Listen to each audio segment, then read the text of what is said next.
me fampianarana sy manome fahalalana mba tonga ny olona atoky an'Andriamanitra sy toky amin'Andriamanitra ity soratra masina ity. Zavatra roa afaka no andeha hojerentsika ato anatin'izao soratra masina izao. Ny voalohany amin'izany, ny olona matoky any Tompo dia mihaino ny anatry ny hendry. Ny olona matoky any Tompo dia mihaino ny anatry ny hendry. Andeha iarantsika mamaky obolana toko 12, andininy 17 sy ny 17. Andininy 17 sy ny 17. Amin'ny anaran'i Jesosy, atongelany ny sofinao, ka henony ny tenin'ny hendry, ary ampitandreminy ny fahalalako ny fony. Fa mahafinaritra raha voataherinao ankebonao sa kaoka samy eo amin'ny mavitra. Hitantsika eto amin'ity soratra masina ity ry havako fa tena mahasoa tokoa ny mihaino ny anatry ny olon-kendry. Mahasoa ny mihaino ny anatry ny olon-kendry. Zany hoe mahasoa ny mihaino ny tenin'Andriamanitra. Mahasoa ny mihaino ny tenin'Andriamanitra. Satria manino? Satria sakaizany fahasoavana, sakaizany fitahina, ary sakaizany fiadanana ny olona mihaino izany anatry ny Tompo izany. Sakaizany fiadanana, sakaizany fitahina, ary sakaizany fiadanana izy.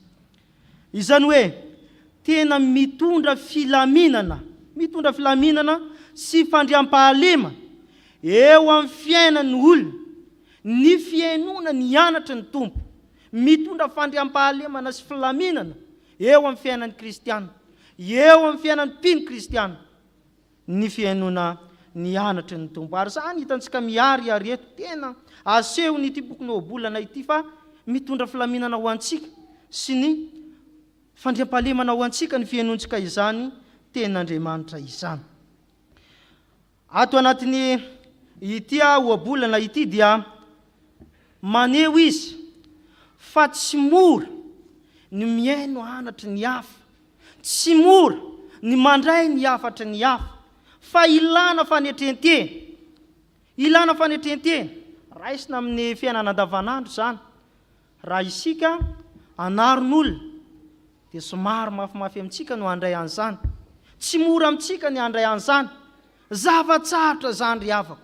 Na dia marina aza ny fananaran'olona, na dia hitantsika fa mety ary ny fananaran'olona, tsy mora ny fandraisantsika zany. Ka izany mahatonga ity boky obolana ity maneho amintsika fa ilana fanetrentena, mila fanetrentena izany fiainona ny anatry ny olon-kendry zany.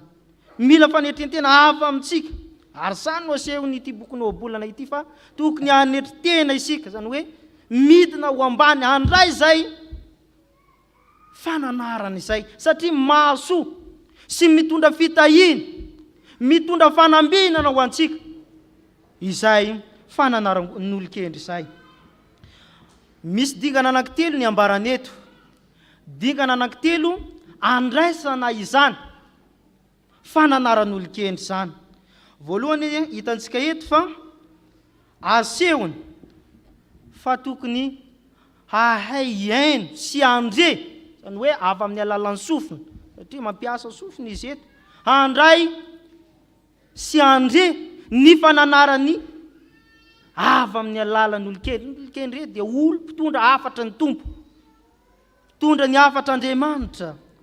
Zany hoe raisintsika avy amin'ny alalan'ny sofina io, ary tsy vitan'izay, tena mahalala izy eo, dia mampiasa saina indray isika eo.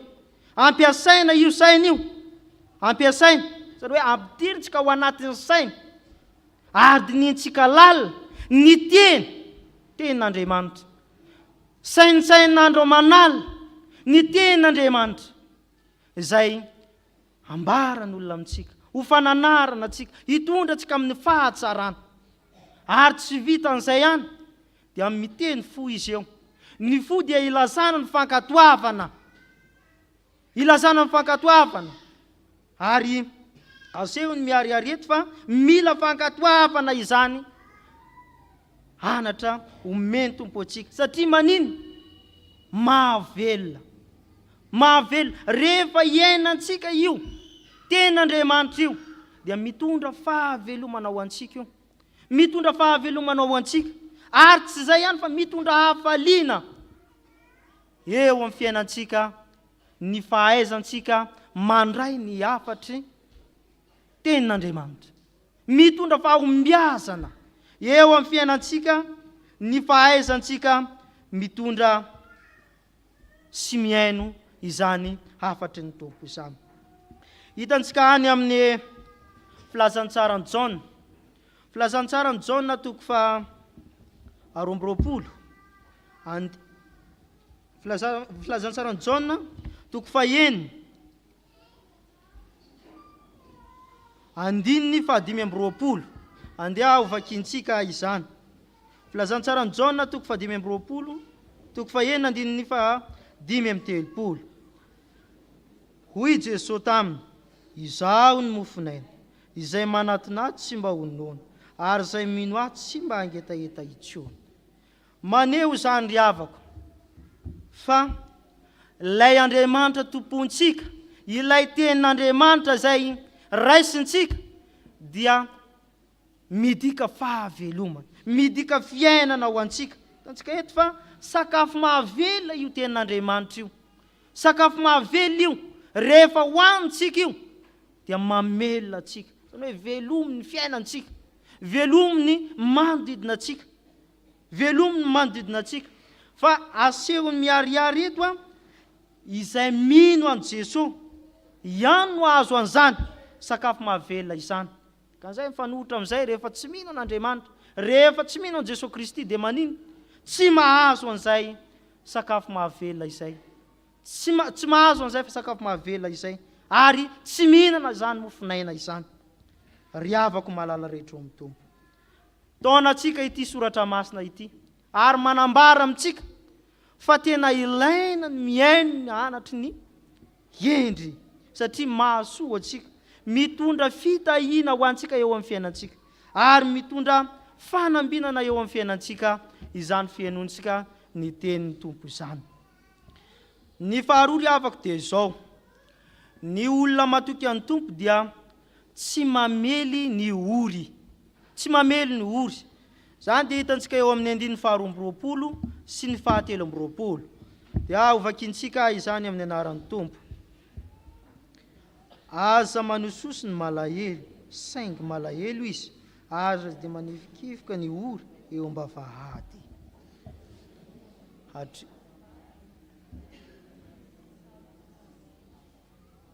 Amen.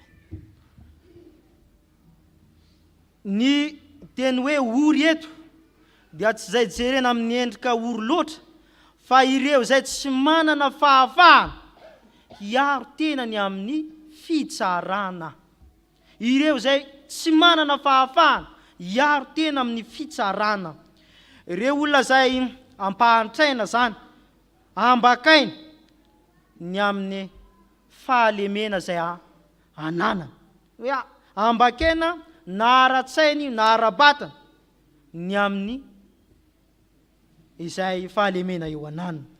Ireo olona ireo dia tsy misy mpiaro, tsy misy mpiaro eo amin'ny fitsarana, tsy misy mpiaro reo, fa izay rehetra mahita azy dia mamely azy avokoa. Izany hoe samy mamely azy daholo ny olona rehetra, mamely azy daholo mba handoboko azy, mba hahatonga azy voaheloka. Izany hitantsika eto, fa eto amin'ny 12 sy ny 13 ity dia tena miteny ity soratra masina ity, miteny ity soratra masina ity fa tsy mety izany, tsy mety izany fisainana izany. Izany hoe tena raran'Andriamanitra ny olona manana izany toetra izany. Rehefa mampahory ny ory isika dia tadidia fa Andriamanitra mihitsy no hiady amintsika. Izany hoe mpifaninana amin'Andriamanitra isika rehefa manana izany toetra izany, mpifanandrana amin'Andriamanitra isika rehefa manana izany toetra izany. Ary tadidio ry havako, isika dia nataon'Andriamanitra eo anivon'izao tontolo izao, nataon'Andriamanitra eo anivon'izao tontolo izao mba haniny? Mba ho arovany satria nyzao tontolo zao dia manana ireo toetra ireo, manana ireo toetra ireo zay tsy tia namana, mankahala namana. Fa eto amin'ity Andriamanitra dia tena miteny amin'olona fa tsy mety zany teny izany, tsy mety zany zavatra izany, tsy mety zany zavatra ataon'olona izany, fa lasa miady amin'Andriamanitra olona manana zany toetra izany, fa tsy sitrak'Andriamanitra izany. Ko ankehitriny dia miteny amintsika izao soratra masina izao, miteny amintsika ny soratra masina, manoloana izay faharatsiana izay, manoloana izay tsy fahamarinana izay, dia inona ny ataon'Andriamanitra? Dia miaro atsika izy, miaro atsika izy, mba haniny? Mba tsy ho azon'ilay ratsy. Ambarany boky Tesaloniana 2:1-9, fa zavatra marina amin'Andriamanitra ny amaly fahorian'izay mampahory anareo. Zany hoe tena Andriamanitra mihitsy no mandray antanantsika, mandray antanana atsika manoloana izay fahoriana izay mahazo atsika izay. Dikan'izay ry havako, dia vahan'Andriamanitra ny olantsika rehefa manana an'Andriamanitra isika, rehefa mitoetra amin'Andriamanitra isika, rehefa matoky an'Andriamanitra isika, dia arovan'Andriamanitra isika, arovan'Andriamanitra isika, satria Andriamanitra miady ho antsika manoloana izay tsy fahamarinana izay, manoloana izay zavatra te ataon'ny Satana izay, dia miady ho antsika izy. Ry havako malala rehetra amin'ny Tompo, misy tantara anankiray izay niseho teo amin'ny fiainan'olona anankiray, dia mpanompon'Andriamanitra io. Io mpanompon'Andriamanitra io dia ny olona rehetra dia niady taminy daholo, ny hoe niady taminy ny ray tampo aminy, niady taminy ireo mpiaramonina aminy, ary niady taminy ny olona rehetra eo amin'ny fiaramonina aminy. Tsisy zay tsy niady taminy, fa nisy anankiray ihany, hatramin'ny fiangonana zany niady taminy daholo, fa ny anankiray tao amin'ny fiangonana, io ihany mba nampahery azy, io ihany nampahery azy, io ihany no mba nampitraka azy tao anatin'izay olana zay natrehan'izay. Manoloana izany dia niraisiny izay fampaherezana, satria olona io dia nataon'Andriamanitra fitaovana, nataon'Andriamanitra fitaovana mba hampahery io olona ao anatin'ny fahoriana io, hampahery ny olona ao anatiny ady sarotra. Nataon'Andriamanitra fitaovana izy mba hampahery izany olona izany. Tao anatin'izay dia nivoaka mpandresy ity mpanompon'Andriamanitra ity, nivoaka ho mpandresy izy, satria niraisiny tsara, nianatra ny tenin'Andriamanitra izay nomeny ity mpanompon'Andriamanitra ity, niraisiny tsara ny fananarana izay nomeny ity mpanompon'Andriamanitra ity. Kehitriny ry havako dia tao amina isika hanamafy ny finoantsika, fa tsy hanenjika ny hafa. Tao amina koa isika mba tena handray ny fananarana avy amin'Andriamanitra, satria matoa ireo mpanompon'Andriamanitra, iran'Andriamanitra hanatanteraka izay hafatra izay, dia misy tanjona tian'Andriamanitra hatao eo amin'ny fiainanao. Dia ankehitriny ran'Andriamanitra isika handray izany hafatra izany, mba hahatonga isika tena hanana fahatokiana, hanana aina, ary velany amin'ny tenin'Andriamanitra. Zavatra anankiroa ry havako nambara tamintsika teo. Ny voalohany, ny olona matoky an'ny Tompo dia miaino anatry ny endry, ny hoe tena iainany sy velomany ny hafatra izay omena azy. Ary tsy izay ihany, fa mila matoky an'ny Tompo izy manoloana ireo ady sarotra, ady mafy izay atrehana eo amin'ny fiainana, zany hoe eo amin'ny manodidina atsika. Mila mitraka izy manoloana izany, satria Andriamanitra efa miaro azy, na dia manenjika azy ary ny olona rehetra, na dia manenjika atsika ary ny olona rehetra, dia tadidio fa Andriamanitra tsy mahafoy atsika. Andriamanitra dia miaraka amintsika foana mba hahatonga atsika ho mpandresy. Dia ho an'Andriamanitra irery ny voninahitra, ho antsika kosa ny fiadanana. Amen.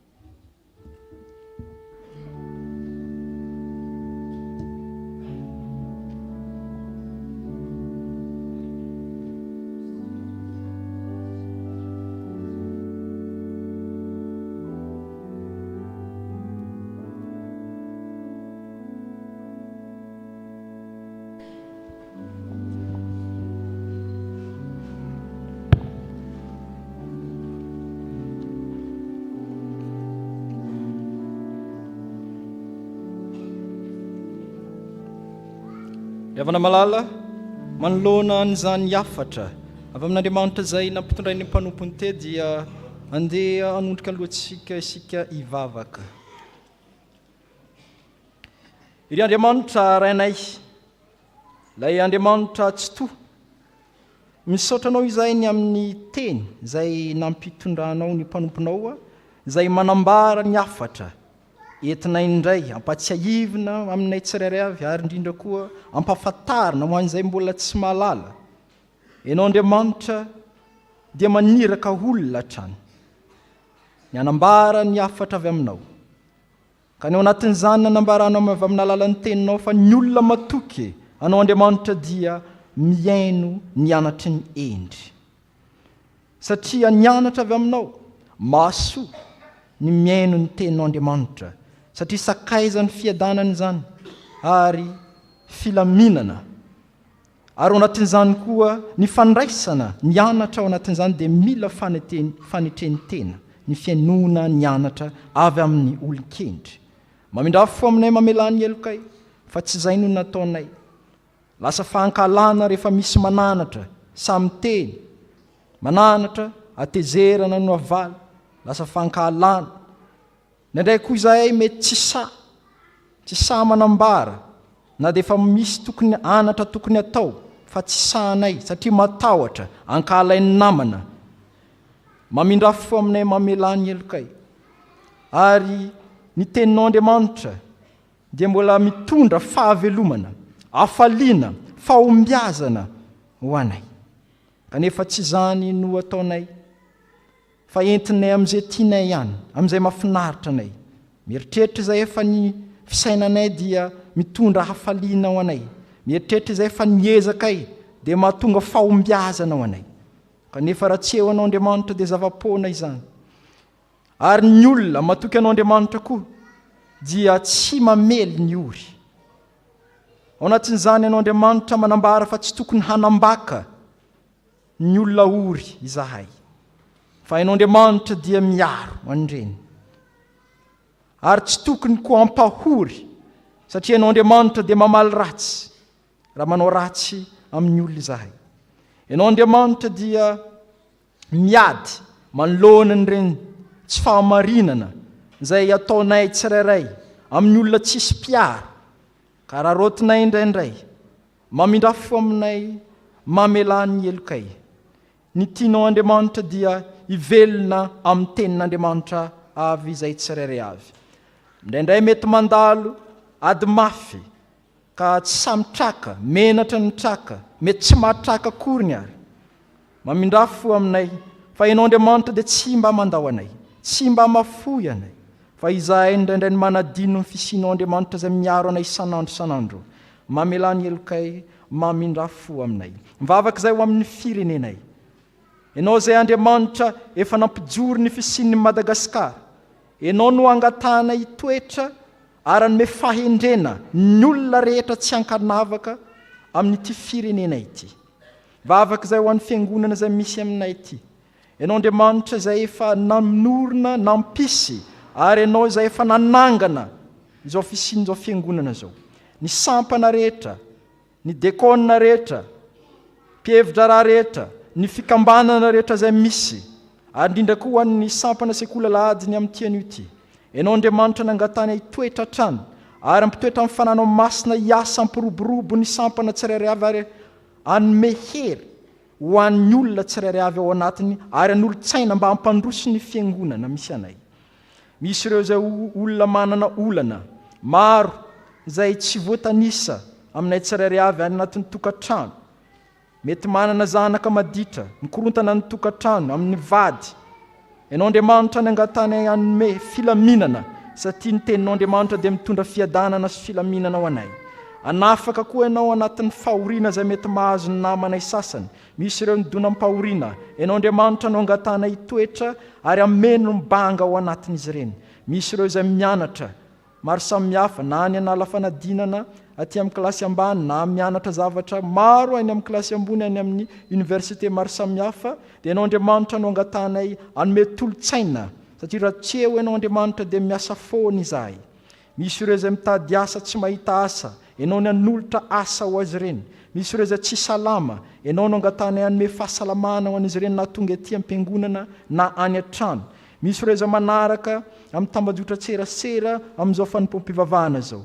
Ianao Andriamanitra no angatana hitoetra amin'izy ireny tsirairay avy, ary fantokatrany ary tsy afoy ianao Andriamanitra, satria ianao Andriamanitra dia maneran-tany. Eo koa ny mpitandrina izay anivela Madagasikara, ianao Andriamanitra no angatany homba azy hatrany, ary tantana anazy ary hijery ny fianakaviany aty Madagasikara. Eo ny mpitandrina izay stagiaire sy ny mpisolon-toerana, ianao Andriamanitra no homba, ianao ny hijery ny tsirairay avy. Aminarinao Jesosy Kristy Tompo. Amen.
raiso ampifaliana sy amfanantenana eo ampitsanganana ny famelan-keloka izay omeny Tompo atsika. Hoy ny Tompo, satria nionanatra ianao ka nanetry tena teo anatrehako, izaho efa niaino. Aza matahotra ianao, fa efa nanavitra anao aho, efa niantso ny anaranao aho, ianao. Izaho dia izaho no mamono ny fahadisoanao, ary tsy ho tsarovako ny fahotanao. Ko ambara amin'ny anaran'i Jesosy Kristy ry havana, fa voavela ny elokareo, midy eran'ny Tompo. Sambatry ny olona izay voavela ny elony, sy voasarona ny fahotana. Sambatry ny olona izay tsy sain'i Jehovah eloka, ary tsy misy fitaka ny fanahiny. Amen.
mivavaka isika.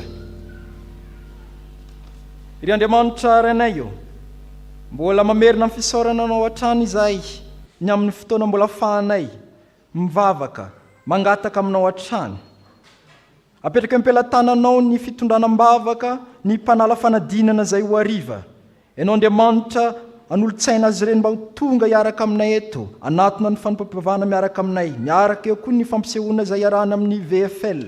Ianao Andriamanitra no angatanay tena ahita an'izany fiasanao Andriamanitra, fa tsy hoe mihira fotsiny ihany, fa tena andray ny afatra avy aminao Andriamanitra. Ary izay koa tsy hainy tononkira ihany, na hoe falifaly maheno ny hira, fa tena andray ny teny ny hira ny afatra ao anatin'ny tononkira. Eo koa ireo izay ao anatin'ny fikarakarana, ny asa fanompona maro samihafa ao anatin'ny fiangonana, tsirairay avy eran'i Madagasikara maneran-tany, izay mihinanao Jesosy Kristy Tompo, ray zanaka fanahy masina. Ianao no angatanay tena nome fahendrena, ary mba tena hitondra fahavelomana sy fiainana ho an'ny olona tsirairay amin'ny fitoriana ny teninao Andriamanitra. Eo ireo birao-piangonana maro samihafa amin'ny fiangonana tsirairay avy tarim-pitandrina, ianao no nome fahendrena, anolotra fananao masina trany hiasa, ampahery ary anome torolalana amin'ny zavatra rehetra tao. Mivavaka izay ho an'ny olona tsirairay izay mety manana olana, izay tsy hainay tononona azy, ary mety tsy hainay vahana amin'ny toerana rehetra izay misy any tsirairay avy, mety tsy afaka miara-miangona, mety amin'ny toerana tsy misy fiangonana akory azy, latsaka any ambanivohitra. Ianao Andriamanitra no angatanay jery, satria ianao dia mahare mandrakariva ny fangatahana ataon'ny olona tsirairay avy. Mivavaka izay tsirairay ho anay izay mety manana ny olana, mety manana koa mety ny fiderananao Andriamanitra izay nazona fahasoavana ao anatinay tsirairay avy. Koa apetraka mangina ao anatin'ny vavaka tsirairay avy zany amin'izao ora izao.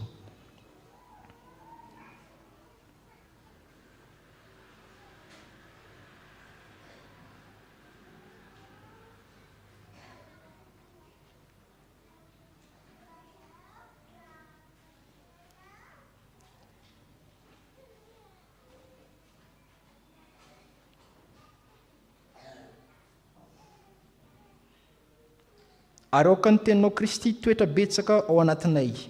Petrakay zany ampelantanao Jesosy Kristy. Amen.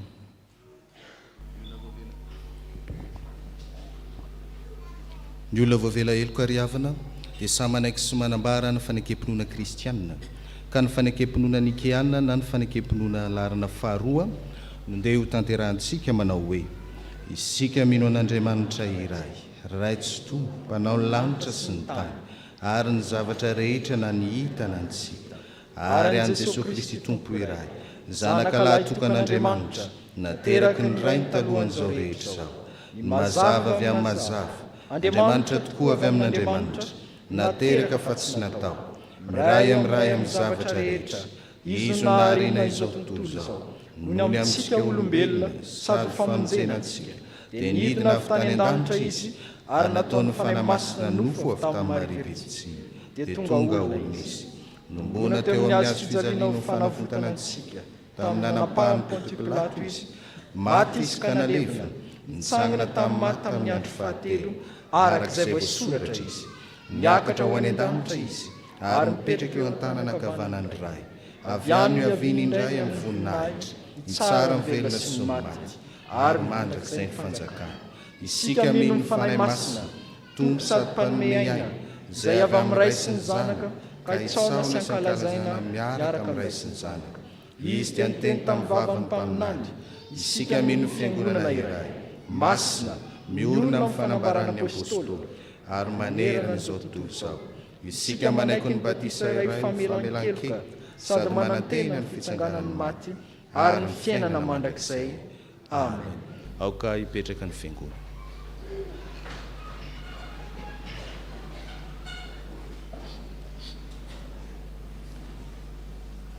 Ry havana malala rehetra amin'ny Tompo, ampitiavana no andraisansika namantsika izay manolotra ny zanany voateraka ho an'ny Tompo.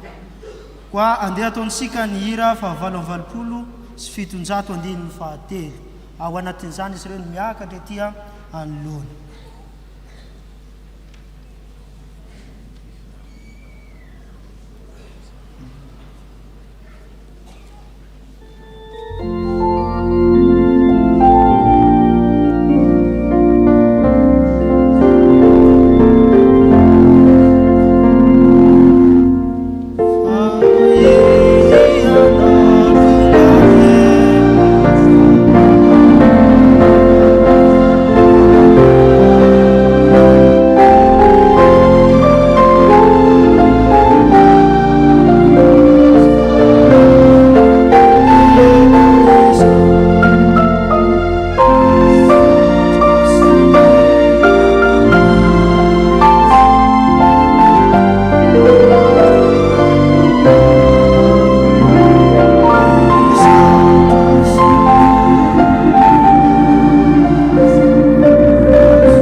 fifaliana ho antsika ry havana no mandray an'ity zaza voateraky ity eto an-tranon'Andriamanitra dia razafindrakoto nahary miorasosa raha. Izany dia noho ny fanerendray aman-dreny te hisaotra an'Andriamanitra tompo fahavelomana sy te handray fampaheresana eto anatrehan'ny fiangonana mba mombana ny fitezana atao amin'ity zaza ity. Dia miarabanareo ny fiangonana arabaina ny men'Andriamanitra ny fa hoy ny teny avy amin'ny soratra masina fa ianao na mivoaka ahy avy tany an-kibo na ankinina taminao hatrany am-boka aho hatrany an-kibodreniko dia Andriamanitra ianao. Ary rehefa tapitra ny andro fidovana araka ny lalan'i Mosesy dia nitondra azy niakatra tany Jerosalema izy mba hatolotry ny Tompo ka hatolotra ho an'i Jehova koa izy. Eny amin'ny andro rehetra iainany dia voatolotra ho an'i Jehova izy. Andeha hitsangana isika hivavaka. Hivavaka isika. Ray eo misaotra anao izahay noho ny fanolorany ray aman-dreny ity zaza ity eto an-tranonao, ary mankasitraka anao indrindra izahay noho ny famindram-po tsy miova ny amin'ny taranaka amin'ny fandimby araka ny fanekenao. Vavolombelona izany ity fianakaviana ka miara miompifaliana eto anatrehan'ny fiangonana manontolo ny amin'izao fotoana izao. Dia manitra ray mpamorona anay tokoa ianao izay miaramonina aminay amin'ny alalan'i Jesosy Kristy zanakao no nampiditra ity zaza ity hanampy isan'ny fianakaviana sy ny fiangonana ary ny firenena. Koa meteza ray eo hitany ray aman-dreny sy ny mpikarakara ianao ahazahoany hery anatosany sy fikolokoloana sy fanabeazana ity zaza ity. Ampanjaka ao an-tokantrano ity zaza ity, ampanjaka ao an-tokantrano ity fianakaviana ity ny teny sy fihetsika mba mpitiavana mba hatsapany ity zaza ity ny fitiavan'Andriamanitra miseho eo amin'ny fiainany andavanandro. Tohan'ny fanamazotony ray aman-dreny mba ahazahoany manolotra ity zaza ity ho any amin'ny sakramentany batisa ny amin'ny fotoana mahamety izany. Ity zaza ity koa ane ho tsonjovinao na mitoetra na mandeha na miditra na mivoaka ary ankina eo am-pelatananao ny andro ny manontolo mba hizorany amin'ny fahatahorananao. Dia avaozy isan'andro koa ny hery ny fiangonana mba azahoany mampita ny amin'ny zanaka amampara ny fitiavana ny amin'ny fo rehetra sy ny saina rehetra ary ny fanahy rehetra. Ny amin'ny anaran'i Jesosy Kristy zanaka mpamonjy anay no anaovana izany vavaka izany. Amen. Petraka ny fiangonana. Hoy ny teny soratra masina, ento ity zaza ity ka tario mba hitompo saina sy tena sady handroso fity amin'Andriamanitra sy ny olo. Aroka hiomana nareo ny amin'ny fanolorana azy ho amin'ny sakramentany batisa. Mandray tanana nareo izahay ho solony fiangonana ny amin'ny fiarabana sy firarian-tsoa ho anareo.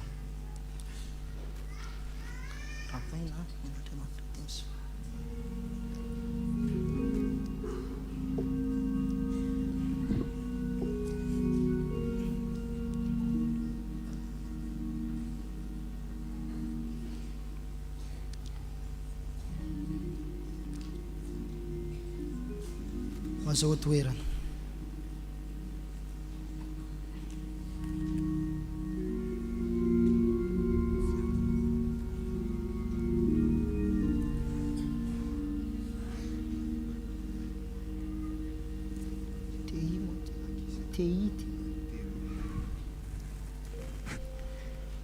Ny fiara laharany 0809 TI mba hakisaka kely hony.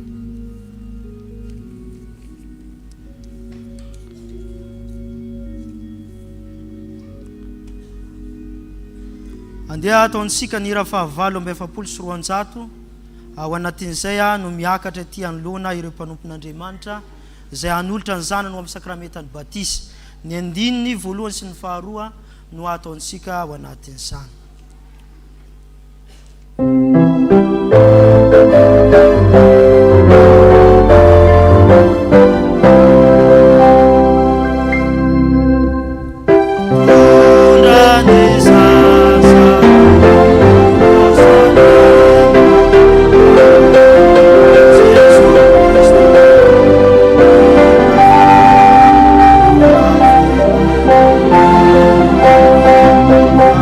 Te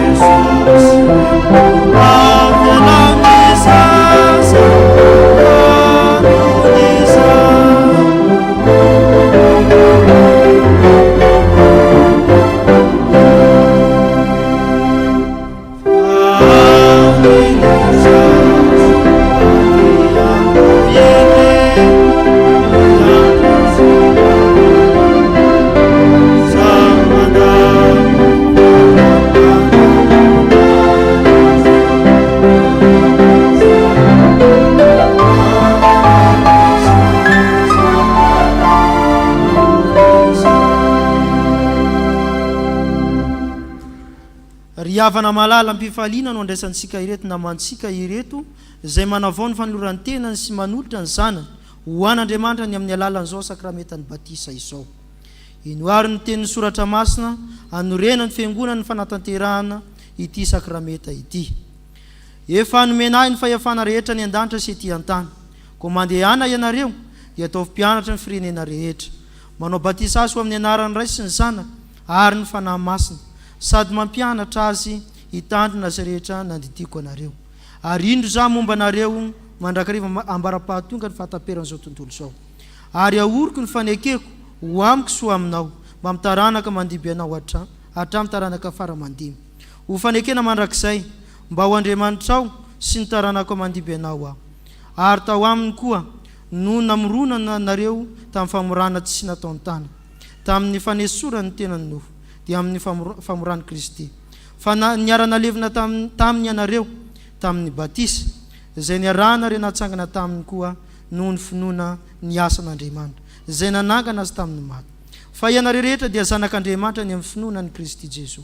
Fa na iza ianareo no natao batisa ho an'i Kristy dia mitafy an'i Kristy. Tsy misy intsony na jiosy na grika, na andevy na tsy andevy, na lahy na vavy, fa iray ihany ianareo rehetra amin'ny Kristy Jesoa. Noho izany ary ray aman-dreny niteraka sy ny mpiantoka ny zaza, misy fanekena hataonareo anatrehan'Andriamanitra sy ny fiangonana. Moa manolotra ity zaza ity ho an'Andriamanitra raintsika va ianareo. Ekenareo va nijorona amin'ny teny amin'ny asa ho mpanompon'Andriamanitra mahatoky mba hahatonga nareo ho fianarana ho an'ity zaza ity amin'ny androm-piainanareo rehetra. Ekenareo va ny anatanterahany fiangonany amin'ity zaza ity ny fitezana rehetra araka ny filazany tsara tokony atao aminy, mba hitombony amin'ny fahalalany izao fahasoavan-dehibe raisiny avy amin'Andriamanitra izao, sy hanekeny Jesosy ho tompo mba azahoany hery andavana ny asan'ny Satana rehetra. Vonina ny vavaka ho azy sy hampianatra azy hivavaka, ka hampiditra azy ho mpianatra sekolelahady fa ianareo. Ekenareo va ny hampianatra azy ny anton'izao fanaovam-batisa izao, ary ianao izay ahatonga azy ho mpandray fanasan'ny Tompo. Aoka ary ianareo hitodika any amin'ny fiangonana hanambara ny fanekenareo eo anatrehan'Andriamanitra sy ny fiangonana. Manolotra ny zanakay ho an'Andriamanitra raintsika izahay, ekenay ny hijoro na amin'ny teny na amin'ny asa, ho mpanompon'Andriamanitra mahatoky mba hahatonga anay ho fianarany zanakay amin'ny androm-piainanay rehetra.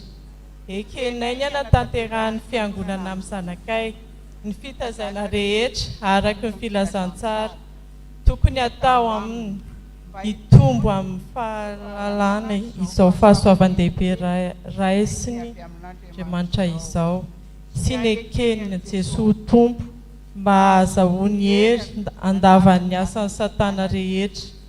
Vonina ny vavaka ho azy sy hampianatra azy hivavaka, ka hampiditra azy mpianatra sekolelahady izahay. Ekenay ny hampianatra azy ny anton'izao fanaovana batisa izao, ary ezanay ny taona azy ho mpandray fanasan'ny Tompo. Ny herin'Andriamanitra ny ankinanay anatanteranay izany. Amen. Efa haren'Andriamanitra ny fanekenareo, matoky azy hanampy anareo amin'izao andraikitry masina ny ekenareo izao izy, fa ny heriny dia tanterahana amin'ny fahalemena. Isika fiangonana Koriavana dia tompon'andraikitra eo anatrehan'Andriamanitra ny amin'ny zaza rehetra efa noraisiny. Aoka ary isika hitsangana hivavaka. Oh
miavaka isika.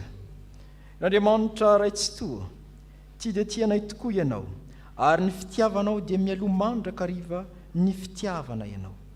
Tsaronay izao ny didin' Jesosy Kristy tomponay sy ny teny fampanantenana nomeny tamina norena ny sakramenta amin'ny batisa, koa mitalao aminao izahay ray io, manatrehanay aoka ny fananao masina anome hery ny asa tanterainay eto ampanaovana izao batisa izao. Raha ny mamelombelona ny zavaboary ity ary manasa ny loton'ny nofo mba ho famantarana ny fanadiovana anay ho amin'ny fiainana vaovao ao amin'ny kristianay izao. Ity zaza atao batisa itiany voaray mandrakizay ao amin'ny fanekenao, ampitafio ny zanakao izy ary ampiray sendrika aminy no ny asa amin'ny fananao masina mitarika azy isan'andro ho amin'ny voninahitra ao mandrakizay. Faly misaotranao izahay Tompo fa tanteraka ny fandrin'reto ray aman-dreny reto, miombonainao amin'i Jesosy Kristy ny zanany ka isan'ny vahoaka ny fanjakan'Andriamanitra. Ny angatany fiangonana dia hitehirizanao ity zaza ity ho eo ambany fahasoavanao ka mba hampaharitra azy hatramin'ny farany amin'ny fivavahana aminao. Ampio ny ray aman-dreny sy ny mpiantoka mba azahoany manatanteraka ny fanekenana ataony teo anatrehanao. Mba ny fahasoavanao ane ny ezaka rehetra ataony fianakaviana sy ny ray aman-dreny ary ny fiangonana amin'ny fitaizana ity zaza ity. Angatanay izany amin'ny anaran'i Jesosy Kristy. Amen. Petraka ny fiangonana.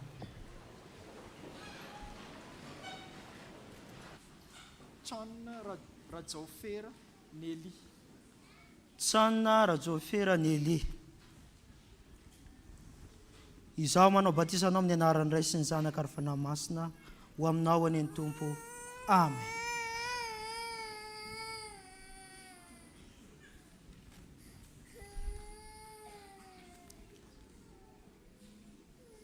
Inoary ny teny fanomezan-toky izay omeny Tompo anareo.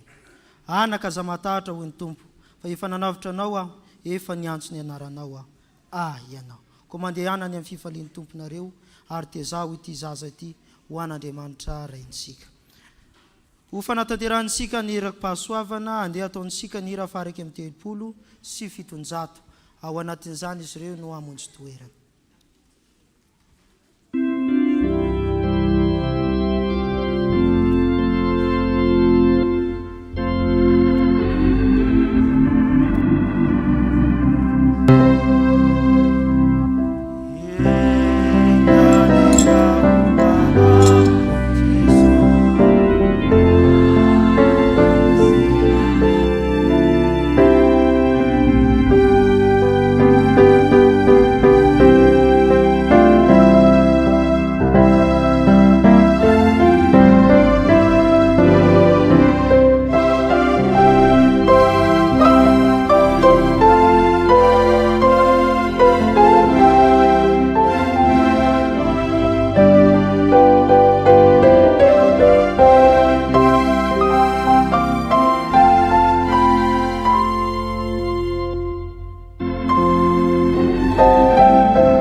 Tonga amin'ny fotoana izay lasana raharaha isika zao.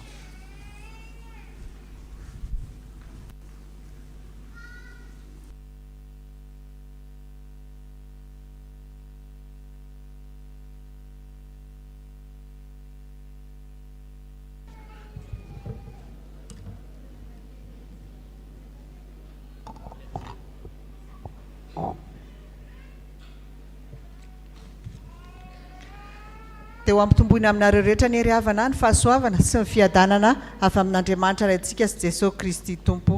Amen. Toy izao indray ny vaovao iray izao marain'izao. Vaovao avy any ivelany. Fiangonana Loterana Malagasy, Synodam-paritany Antananarivo, filaovana tsara honenana FLM Ampahibé. Ho an'ny pastora sy ny mpiara-miasa ary ny kristianina rehetra ao amin'ny chapelle militaire. Ny antony fisaorana. Fifaliana ho anay pastora sy birao ary ny komity sy ny kristianina rehetra eto amin'ny FLM Ampahibé no manolotra fisaorana ho anareo tamin'ny nampindramanareo anay fiangonana sy ny nanotronanareo anay tamin'ny concert évangélika niarahana tamin'ny Bodo no tanterahana ny asabotsy ray Jona lasa teo. Izany dia ho amin'ny ezaka ividianana tany. Andriamanitra manakarepasoavana ne omba sy hitay ny paosy ny voan'ny vola izay nandraisanandreo anjara tamin'izany. Misaotra indrindra tompoko manao sininy mpitarika sy ny mpitondra ny fitandremana. Fiangonana Jesosy Kristy eto Madagasikara, sampana fifoazana ho an'ny mpitandrina sy ny fiangonana chapelle militaire Ampahibé. Antony hetsika rodorodo-piderana lehibe 420 Ny komity famitana an-tsangam-bato ny 500 taonan'ny sampana fifoazana 𝗧𝗥𝗜𝗓𝗔𝗏 dia manasantsika mpianakavy ny finoana tsaikanavaka mba ho avy hiara-mijeran'Andriamanitra eny amin'ny Coliseum Matsunjombe ny sabotsy 27 Jona 2024 ho avy izao. Ireto avy no hitarika antsika amin'ny fiderana amin'izany: Roudzoniavo, 𝗔𝗟𝗔𝗛𝗛𝗛, ny Korahita, Ampifity, Kristofra-Trema, ireo seapitaizana safif. Andeha hiara-mientana hiverina indray eny amin'ny Coliseum isika vahoaka 𝗧𝗥𝗜𝗓𝗔 rehetra mba ho hitan'ny firenena rehetra fa velona ny fiangonana ary velona ny Andriamanitra izay tobotsika. Ho fandaminana dia efa azontsika mpianakavy ny finoana raisina eny amin'ny Braon Safif, eny amin'ny fitandremana misy antsika ny Tapakila. Ny ezaka vita rehetra dia entina manohy ny fanorenana ny ivitoerana eny ambony Mangarova mba ho fijoroana vavolombelona manoloana fanompoan-tsampy eto amin'ny firenena. Aoka izay rehetra manam-pofinaina samy hiteran'i Jehovah. Salamo 50 ny andininy fahenina. Manao sini ny mpitantsoratra sy ny filoha.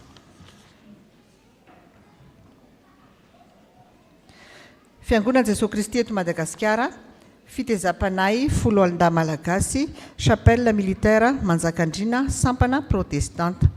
Ho an'ny mpitandrina aumônier militaire national Mivady, ny mpitandrina mpisolo-toerana, ny birao ny fiangonana, ny sampana asa fitoriana filazantsara ao amin'ny chapelle militaire Ampahibé. Antony fangatahana fiara-miasa amin'ny fametrahana ny mpitandrina amin'ny 𝗔𝗟𝗔𝗛𝗛 vaovao. Ho tanterahana ny alahady 13 Jona ny fametrahana amin'ny fomba mpiangonana ny mpitandrina amin'ny 𝗔𝗟𝗔𝗛𝗛 vaovao amin'ny chapelle militaire Manjakandriana. Noho izany dia irinay ny fiara-miasa aminareo amin'ireto asa fanompoana manaraka ireto, mangataka solotena avy amin'ny sampana asa fitoriana filazantsara hitarika ny fanompom-pivavahana. Mpitandrina iray ny solotena ny aumônier militaire national hitoriteny sy hitarika ny fametrahana mpitandrina amin'ny 𝗔𝗟𝗔𝗛𝗛 vaovao. Solotena ny birao ny fiangonana avy etỳ Ampahibé anambara izay tsara ho fantatra. Dia manonona fiadanan'ny Tompo ho aminareo hatrany. Fa maharitra amin'ny fanahy iray ianareo ka amin'iray fo hiara-miezaka hampandroso ny finoana ny filazantsara. Ny birao sy ny mpitandrina amin'ny 𝗔𝗟𝗔𝗛𝗛. Mpanazava style eto Madagasikara, Analamanga afovoany. Ho an'ny mpitandrina sy ny komity mpivondronana ary ny mpiandraikitra sy ny beazina. Antony fiaraha-miombavaka ho an'ny firenena. Miarabantsika amin'ny anaran'ny Tompo, ny MTUM dia manabe sy ny kolokolo ary mandray anjara amin'ny fampivelarana ny maha-olona feno, ny ankizy, zatovo, tanora ho aminy mba ho vavolombelon'i Jesosy Kristy, olom-pirenena vanina ho andro ny fianakaviana. Fa ataoko ahoana ny fijerin'ny lozanjo ny fireneko, Estera 9 ny andininy fahenina. Mba ho fandraisana andraikitra ny amin'ny firenena dia anatanteraka vavaka ho an'ny firenena ny MTUM Analamanga afovoany. Ka toy izao ny andinidininy. Ny fotoana sabotsy 20 Jona manomboka amin'ny valora sy 1 toerana 𝗧𝗥𝗜𝗓𝗛 Antanimena Atsinanana. Ireo fivondronana 20 tonga voalohany dia azo mari-pakasitrahana ary ireo fivondronana tonga betsaka ihany koa dia azo toy izany. Koa saina amin'izany isika fiangonana manontolo ny beazina mpiandraikitra toy ny mpandrindra ny FMT-ROS ho tonga hiara-iombavaka amin'izany.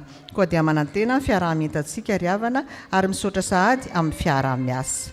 Manao sininy filohampartany Mpanazava ary ny filohampartany Tily. 𝗧𝗥𝗜𝗔𝗛𝗛𝗏 Fehizoro mampiray. Mandalo eto amin'ny chapelle militaire Paibe ny fiangonana 𝗧𝗥𝗜𝗛𝗛𝗏 Fehizoro mampiray mivarotra vilany ho ezaka fanorenana amin'ny fiangonana. Araka izany dia misy karazany samihafa azo isafidianana izy ireo. Mandray commande ihany koa izy ireo araka izay safiditiana ary manao ny livraison. Misy ihany koa ny koba mafana amin'ny vidiny ₦1000.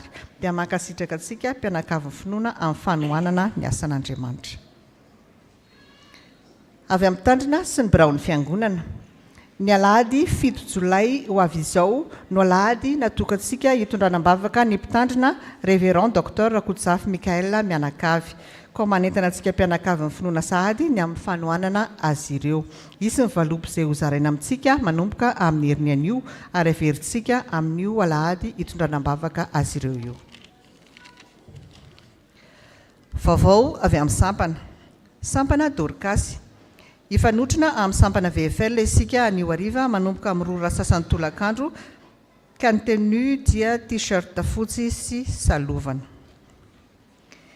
Ny zoma fa 14 Jona izao dia misy ny alimbavaka ho fitondranam-bavaka ireo zanantsika rehetra hiatrika fanadinana manomboka izany amin'ny 7 hariva ary misy ny asa sy fampahirezana sy ny fampianarana.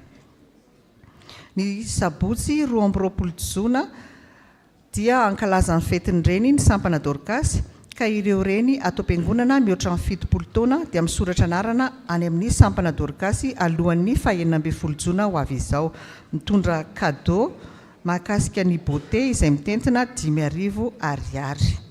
Manasa ihany koa izy ireo reny ray solotena isan-tsampana sy ny birao ny fiangonana. Eny Avilo izany no tanterahana ka ny fiaingana eto am-piangonana dia amin'ny 7 maraina. Avy amin'ny fikambanana katekômena. Misaotra an'Andriamanitra, misaotra ny mpitandrina, ny birao ny fiangonana, ny mpikambana, ny 𝗧𝗥𝗜𝗏𝗛𝗏 isika rehetra izay nitondram-bavaka fa totosa somatsara ny journée bloquée izay tanterahan'izy ireo teny Anjepy ny 7, 8 sy 9 Jona. Mampita amin'ny fisaorana ihany koa sy fiarabana ny mpitandrina 𝗔𝗟𝗔𝗛𝗏 Arso izay mpitandrina ao amin'ny 𝗧𝗥𝗜𝗏𝗛𝗏. Izy moa dia efa nizadrara teto anivon'ny chapelle militaire tamin'ny taona 14. Avy amin'ny sampana VFL. Ny fandraisana commande gâteau fête des pères amin'ny vidiny ₦20,000 dia io ivelany miaraka amin'ny fivarotana ny polo. Avy amin'ny Sampaty. Anio tolakandro manomboka amin'ny 2 sasany no anatanterahana ny fotoana fangataham-pitahina ho an'ny mpianatra anala fanadinana rehetra. Koa saina isika kristiana manontolo ho tonga hiara-iombavaka amin'izany. Mariana fa io fotoana io dia iarahana ihany koa amin'ny fotoana sampana VFL izay mahakasika ny firaisan'ny fankalazana ny 15 taona. Ilazana ny kapé, ny mpiandraikitra, ny beazina feno 12 taona ary ny ray aman-drenin'ny beazina fa natateraka fivoriam-be ny Sampaty ny sabotsy 20 Jona ho avy izao. Koa saina isika rehetra ho tonga maro amin'izany. Mivarotra fahatsiarovana noho ny fetindray ihany koa ny vondrona tiry koa saina isika andray anjara amin'izany. Avy amin'ny sampana sekoly alahady. Ampahafantarina ny ray aman-drenin'ny rantsana tany-ketsa rehetra fa natateraka fitoriana filazantsara eny amin'ny 𝗧𝗥𝗜𝗏𝗛𝗏 ny rantsana tany-ketsa ny sabotsy 20 Jona amin'ny 10 maraina. Ny fiaingana eto am-piangonana amin'ny 9 maraina. Avy amin'ny sampana tanora kristianina. Ampatsahivina isika fa natateraka randonnée sampana ny sabotsy 15 Jona ho avy izao. Koa entanina isika isoratra anarana any amin'ny birao ny sampana. Ny fiaingana eto am-piangonana dia amin'ny 9 sasany maraina. Azadino ny rano sy ny goûter ho toanaina. Avy amin'ny komity sosialy. Manentana antsika mpianakavy finoana hanolotra izay voatsirambin'ny tanana ho an'ny madiniky ny Tompo. Isy ny olona iray izay fontsika eo amin'ny latabatra aoriana ivelan'ny fiangonana. mivory ny komity sosialy, ny STK, ny AFF rehefa mirava ny fiangonana. Avy amin'ny sampanaza asa fitoriana amin'ny filazantsara. Manasantsika rehetra mpianakavy finoana amin'ny fampianarana mahakasika ny fanahin'ny fahafoizana izay tarihan'ny filohan'ny sampanasa asa fitoriana amin'ny filazantsara teo aloha ny mpitandrina 𝗔𝗟𝗔𝗛𝗛𝗛. Izany dia ho tanterahana ny alahady 9 Jona izao manomboka amin'ny 3 ora tolakandro ao amin'ny akany Somiampita. Ho an'ireo rehetra izay maniry ny hotsidiana kosa amin'ny tafika masina anatiny dia afaka maka ny taratasy fisoratana anarana ao amin'ny birao mpitandrina na any amin'ny sekreteran'ny AFF.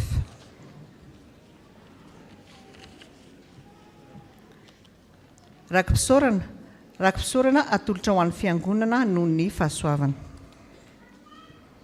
Rakim-pisaorana misaotra an'i Jesoa izahay no fahasoavana azony zanakay. Rakim-pisaorana ho atolotra ho an'ny sampana sekoly alahady.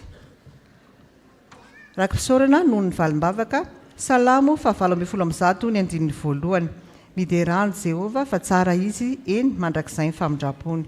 Misaotra an'Andriamanitra noho ny fahasoavana izay nomeny any mianakavy mangataka vavaka trany no amin'ny fiainanay manontolo.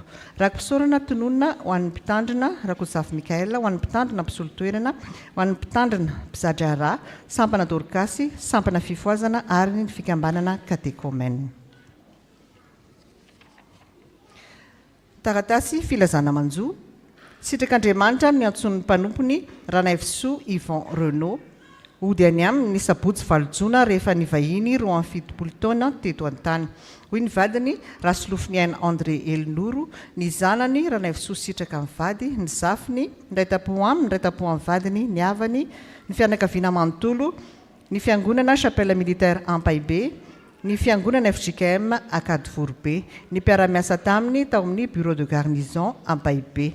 Ny nofiny dia ala eny amin'ny morga ho misy hoavinandrina ny alahady 7 Jona amin'ny 12 ora ary entina atao veloma farany eto amin'ny chapelle militaire Ampaibe amin'ny 2 ora tolakandro alohan'ny ametrahana azy eny amin'ny fasandrazany eny Ankadivorobe. Na dia levina aza ny nofoko sy ny foko dia vatolampy ny foko sy anjarako mandrakizay Andriamanitra. Salamo 7:70 ny andininy 9:20. Dia toy izany indray vaovao iray ry-havana voninahitra ho an'Andriamanitra ireriana.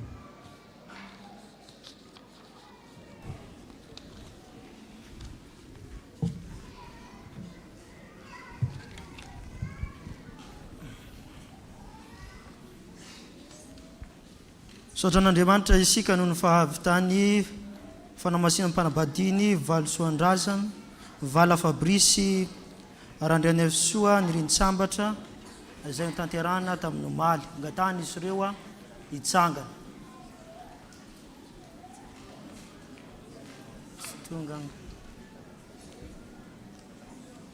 Misaotra an'Andriamanitra isika ry zareo ambony ry. Eny. Aza toerana.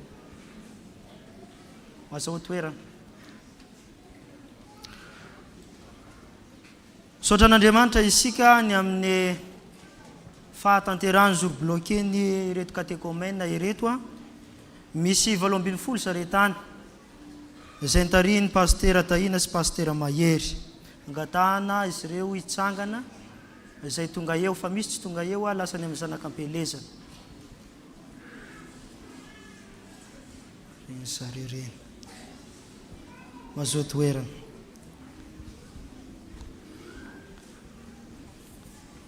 Tonga amin'ny fotoana andrakitry isika izao angatahana ny antoko-pira anao ny herana.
efatra amin'ny 70 amin'ny 100 ao amin'ny fandaharana.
Andeha marina an'izao fotoana izao sika ry havana ka andeha hoeraintsika ny hira faharoa ambin'ny folo ao amin'ny hira fanampiny ny andininy voalohany melony tsodrano ary ny andininy faharoa ao aoriany tsodrano.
Raiso amin'ny finoana ry havana ny tsodrano izay atolotra anareo amin'ny anaran'ny Tompo fa ho tanteraka aminareo izany.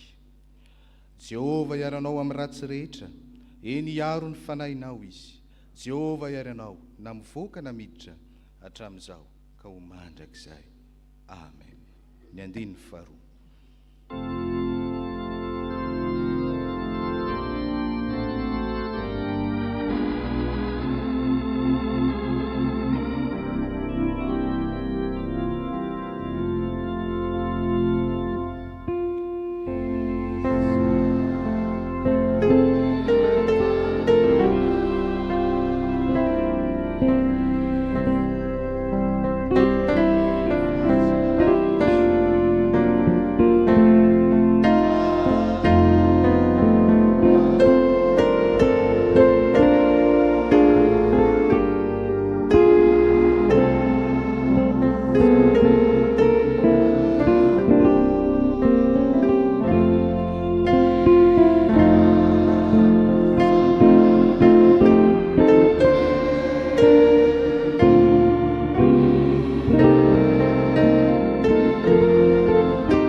Ho an'Andriamanitra hererany ny voninahitra amin'ny anaran'ny Ray sy ny Zanaka ary ny fanahy masina. Amen. Dia tahiny Tompo sika rehetra ry havana.